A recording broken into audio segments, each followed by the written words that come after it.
Mr. Lindo, who's just picked us up from Maypen, has stopped off at a little point up in the mountains in order to show us just a little bit about what we're getting ourselves into, and it's epic.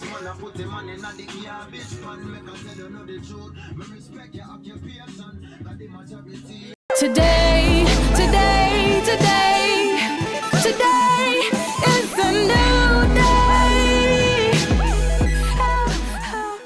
Hi, I'm Ashley, the Constant Wanderer, and this week we're wondering about the Blue Mountains. So, as you know, me and my family packed up our entire lives, went off to Jamaica for 2.5 months, and when me, my mum and Pepe first landed, we stayed in a place called Pen Clarendon. Clarendon's the name of the parish, and there are 14 parishes in Jamaica. And we stayed there with family that I had never even met before. But I just want to say a massive shout out to Cadian and Auntie Ver, because you guys looked after us impeccably. We went to Salt River, we went to a black and white party, we went up to Moko to visit our maternal roots. We went to various cookouts in the area where people pulled together huge amounts of delicious food and just served them out of their bars or out of their shops. We delved into the Jamaican culture head first by staying in Maypen. Every day, Joe blogs Jamaican living. So yeah, we had lots of fun and frolics in Maypen, but our time there had to obviously come to an end, and me, Mum and Pepe drove from Maypen all the way to the Blue Mountains. This time I kind of just want to tell you a bit about the Blue Mountains as a whole and the vibes there, and just give you a few tips about travelling around the place with a baby. What do you think, Alipe? She's just in awe. Every time I catch her, she's just looking around, looking to feel things like, what is that? What is that? What is that? It's been really beautiful up here. The way of life is slow, peaceful, and everyone knows each other. It's, you know, country living on a tangent. It's known as the Blue Mountains because of the azure haze that hangs around the peaks. And it really was quite mystical and beautiful. There are a few popular things to do in the Blue Mountains, but mainly people go there to hike and people go there to birdwatch. If you do go, please keep your eyes open for the national bird of Jamaica. It's locally known as the doctor bird, and because it's endemic to Jamaica, you will not see this bird anywhere else in the world. So look out for it, keep your eyes peeled. We stayed at this amazing place called Blue Mount View, nestled in the mountain. And I spent most of the week there reading, swinging my favourite hammock, eating good food, chilling with a babe, breastfeeding, you know, generally just like taking some R&R, taking some time to restore some well-being. We did venture out on a couple of occasions. The first time was to a place called Cafe Blue. So we're just going for a little walk down the mountain to the closest coffee shop, which is an hour away through this thick bush. It's humid, but it's really lovely out here and cool when the breeze hits. The river's just below us as well, so we're going to check out the waterfall on the way back up.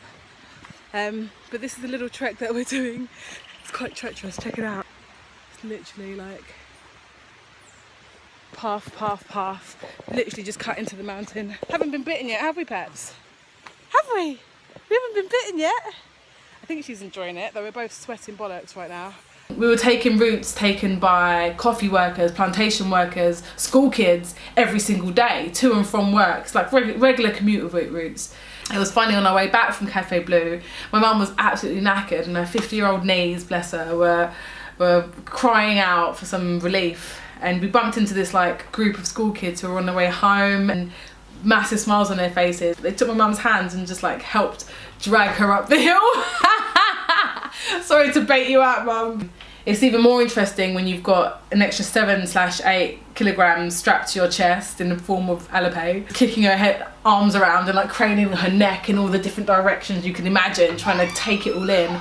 It made me feel empowered because I was just like this woman, this hiking woman with my baby on my chest and like sweat on my brow, but it was okay. What would be my top tips for travelling in the Blue Mountains with a baby? My first one would be to have a damn good baby carrier. And here's one that we used. We got this on Amazon.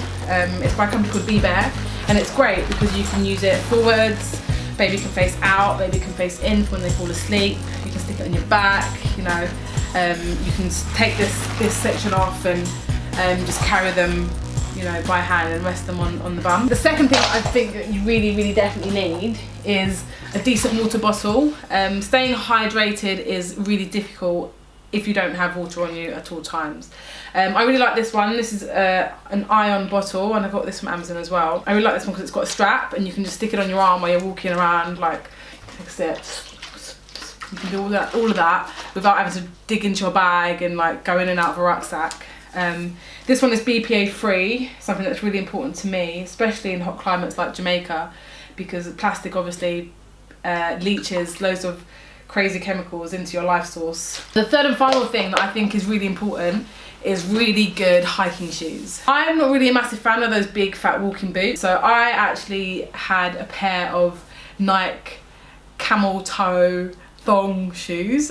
They come with me everywhere when I'm in a hot country. So I really like those in particular because you can move your toes and you can grip to things. It's really easy to keep your balance and you feel a bit more grounded than you do in normal walking boots. So yeah, that was us. That was me, Agape, my mum in the Blue Mountains, and it was beautiful. It was perfect. It was almost like the most like rejuvenating way to start an 8-week epic tour of Jamaica.